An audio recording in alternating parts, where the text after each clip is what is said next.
Hey gang, today I'm taking you to Trincomalee in Sri Lanka. Trincomalee is an amazing city to visit, with an old colonial fort called Fort Frederick, as well as some fantastic temples. And on the north side of the city, you have some amazing long beaches, like Nilaveli Beach. But don't go at the wrong time of the year. We got to Trincomalee by bus, leaving early morning from Anuradhapura. That's about 100 kilometers, and I think it cost 400 rupees, so just over a pound, British pound. As a tourist taking a bus in Sri Lanka, you might want to be aware that sometimes they might try to overcharge you. Now, first surprise, spotted deers are everywhere. They are everywhere in Trincomalee itself, in the city. You don't see many of them in the surroundings at all, but in the city center they are everywhere. Not much time to enjoy them as we jumped on another bus going towards Nilaveli Beach. Nilaveli Beach is about 15 kilometers north of Trincomalee. And from the bus window, more deers. We had booked a little hotel in Nilaveli, about 3 minutes walk from the beautiful beach. And to give you an idea, we paid £24 for 3 nights. So we're talking about £8 a night. So very affordable. Although the owner claimed that he had made a mistake on booking.com and it was meant to be a little bit more. Now, in Nilaveli, there's not much apart from the beach itself. Oh, look, evacuation route against tsunamis. Sadly, the country of Sri Lanka was quite badly hit by the 2004 tsunami. We'll talk about that in a bit more details when I do a video about Ikadua, where you have the tsunami museum. Now, we visited on the first few days of March 2025. And to be honest, visiting in March was a bit of a mistake. It was absolutely dead. It turned out to be completely off-season. This is not actually a bus, by the way. It was a private hire. People in Sri Lanka are so nice that sometimes, when you have 2 girls on the side of the road, they'll stop to give you a ride. But with that minibus, it's only when we got on board that we realized it was not a bus. Or not a public one, at least. Because all the passengers were young men that seemed to know one another. I think it was some kind of a minivan taking workers back from a factory or something. Anyway, free ride towards the war cemetery. So this is the Trincomalee War Cemetery, where soldiers from the British Empire killed through the Second World War were buried. One of the 6 Commonwealth War cemeteries in Sri Lanka. There was a deadly Japanese attack here in Trincomalee in 1942. The Japanese were targeting warehouses and war equipment. Sadly, there were many casualties, especially amongst the naval officers as well as the dock workers. The harbour was also damaged. Now, if you fancy a drink, you'd have to go to those wine stores. I bought arak. It's like the local rum. Because most restaurants won't sell alcohol. Some of them might be able to supply a few beers discreetly under the table. But the license from government to sell alcohol is very expensive for them, so you'll find only a few actual bars. Now this is Nilaveli Beach. Soon enough, I found a doggy friend to guide us around. Nilaveli Beach is actually closer to Trincomalee than Nilaveli. If I had to come back, I'll probably decide to stay in Nilaveli rather than Nilaveli. It's just closer to town and also a little bit more lively. Because it was extremely quiet everywhere. We did not realize that most people do not come in March. All those hotels are dead. I think some were completely closed and some were running at like 5% capacity. For them, the season is May till October. March is not rainy season, although the weather was not amazing, as the very rainy season is October till December. So we didn't expect our stay to be so quiet.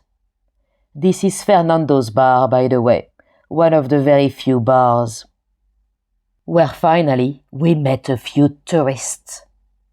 So depending what you're into, I wouldn't come in March. My friend was hoping to go diving and go and see the whales. The diving centers were closed until May. Tropical rain again. Oh well, we had to have a drink. And not only there were no diving centers, but there were no excursions at all. Like no boats going down to the famous Pigeon Island. So in terms of the sea activities, there was nothing happening. But if you didn't care about the sea activities and if you just wanted a quiet piece of paradise for yourself and be the only customer in a hotel, well, that might be the perfect time for you to visit then.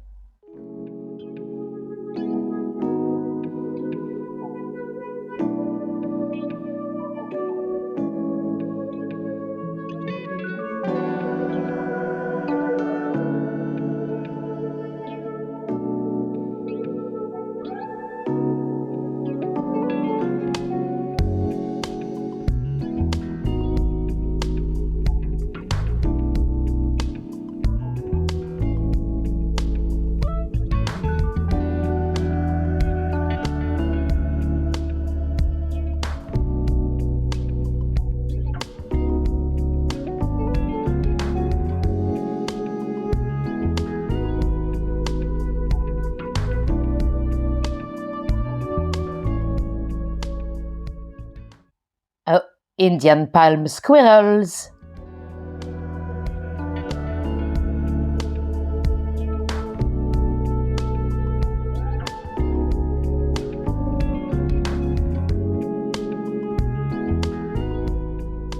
In the distance, you can see a bit of Pigeon Island.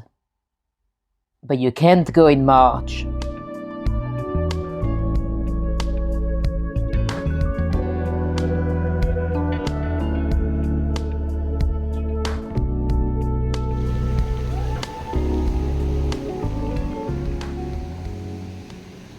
So this is Nilaveli Beach, one of the most beautiful beaches in Sri Lanka. It is about 4 kilometers long. You have a few restaurants along the way, but it is still very much untouched. It can be a bit wavy. Actually, according to some boys I met along the beach, they said that 2 months before filming, 6 youngsters died. They drowned. They were drunk. Very sad. Not everyone knows how to swim properly over here. We're very lucky in Europe to be taught. I think the Sri Lankan flag is particularly beautiful. The green section represents the Muslims, the orange the Tamil, and the lion represents the Sinhalese. And a few cows on the beach. Why not? There's also a Catholic cemetery here on the beach. Some of the local population had been converted to Catholicism by the Portuguese. And those dead have the best view, because it is right on the beach. Actually, some of the graves have been submerged into the sand. Like this one here that is hardly popping out of the ground.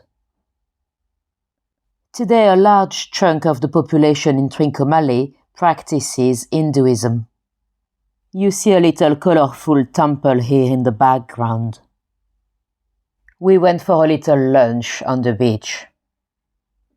We had kotu, probably the most popular dish in Sri Lanka. Now look at those. Those are chili flakes. And look at this cow. He's having a feast eating pure chili. I never knew the chili flakes were a delicacy for the crows. Now let's go and see the crocodiles. There's a particular spot in a lake where you can spot them. I was focusing on this lovely little puppy, and look above my head, another furry friend. Oh, He's hiding now. I can see you. I think that's a grey langur. I love my monkeys. There were not that many over here compared to the center of the country. Now, this is the crocodile spot. The spot is very easy to find on Google Maps. It is called Crocodile Park, Nilaveli, and there's a little emoji of a crocodile. Oh, monkeys again. Sri Lanka is the only country in the world where I've spotted the use of emojis on Google Maps. Anyway, at first we couldn't see the crocodiles, so we tried walking around the lake, see if we found a better spot.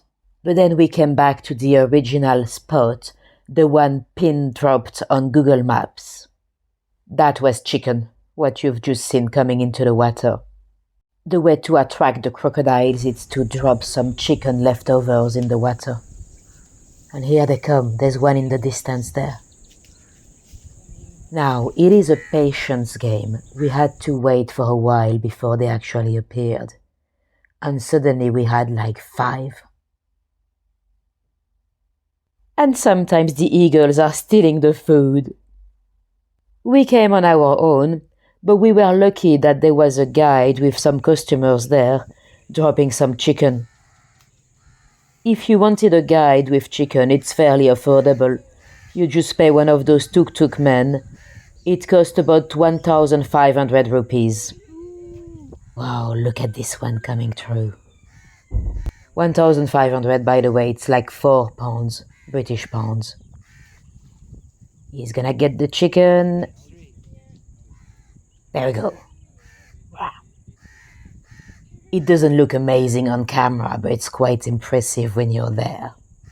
Apparently there are about 400 crocodiles in this lake.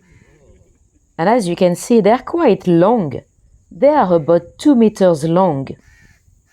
So yeah, although you can come on your own, it's free to access, and you might be lucky and have a guide there that's actually feeding the crocodiles for somebody else.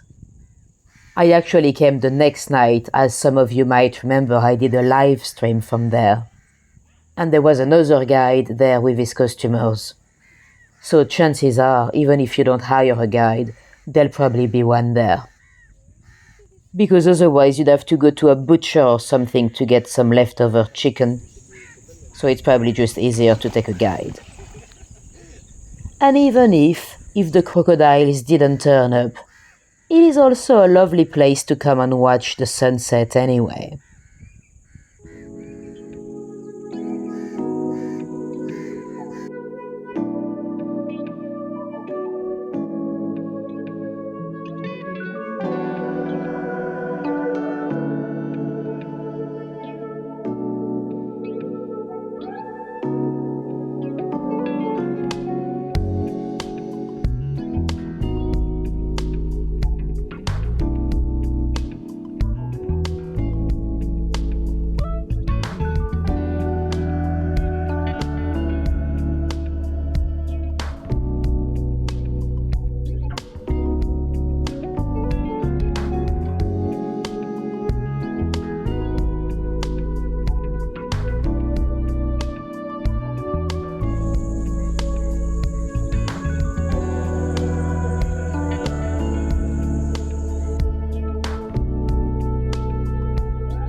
At some point we had like 5 at the same time.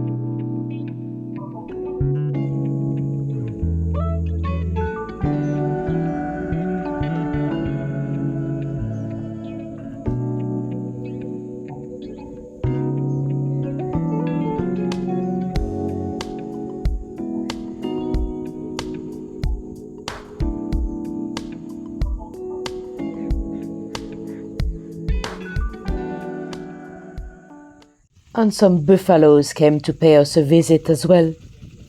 By the way, all across the country, on the sides of the road, you might see some people selling what looks like circular pots.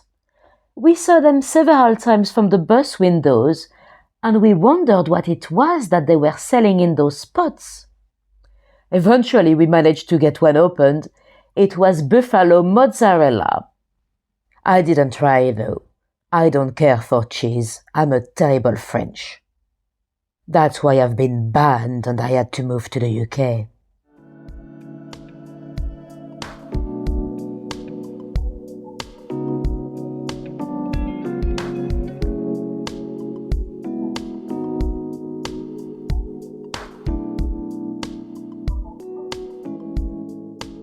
Oh, an interesting reptile. I think it's some kind of iguana.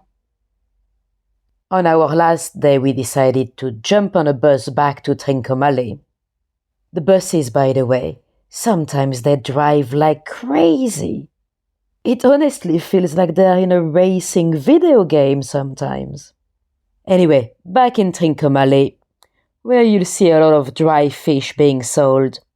When you have fish dishes in Sri Lanka, like if you order a fish kotu or whatever it might be, it is very often dried fish that had been rehydrated.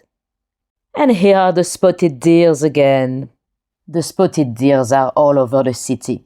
Sadly, though, in recent months, 20 died because of eating plastic waste.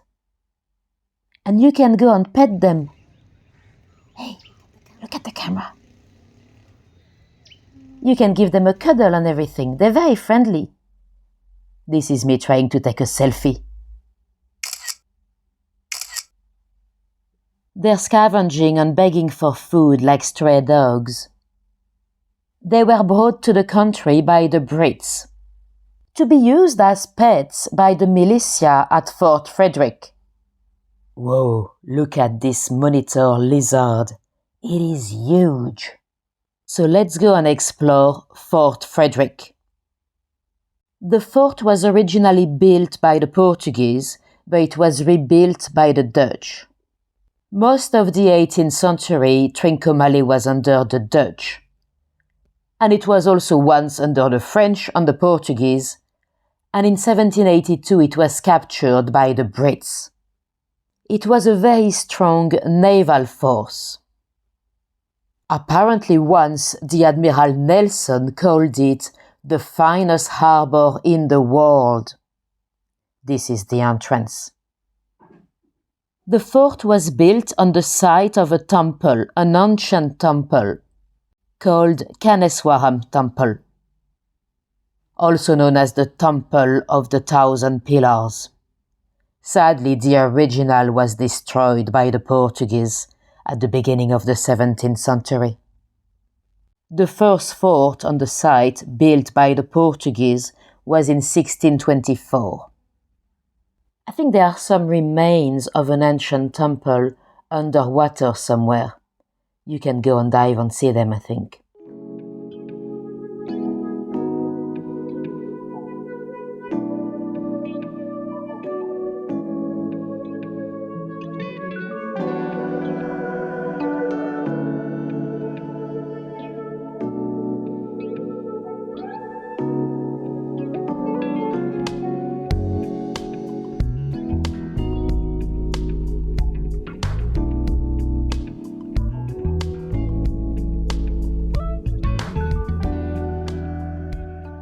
Now look at this little colonial beauty. A British letterbox. George VI, the royal cipher.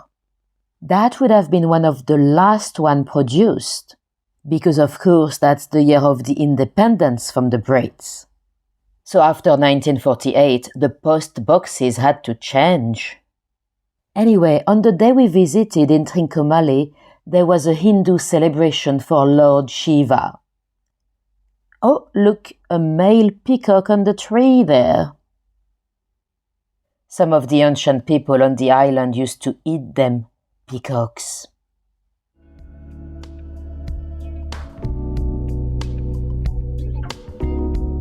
And that's a female peacock on the branch up there.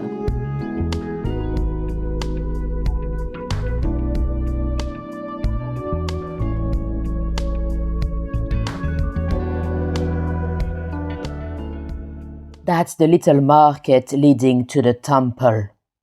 No burqa. You'd also have to remove your shoes. And I can tell you the floor can be a bit hot, especially on that section that was burning our feet. Anyway, those little boxes here, apparently they are for when you wish for fertility. So if you want to have a child, you might want to come and place a box over here. And this is the lover's leap, where allegedly young couples that couldn't be together jumped to their death.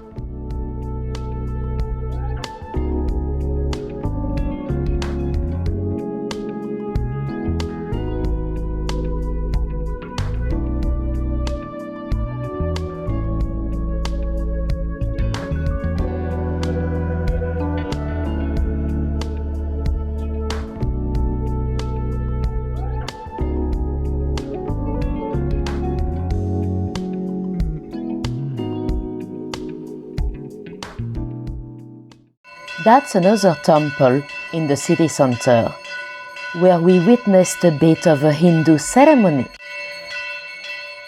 I think it probably was part of the Lord Shiva celebrations on that day.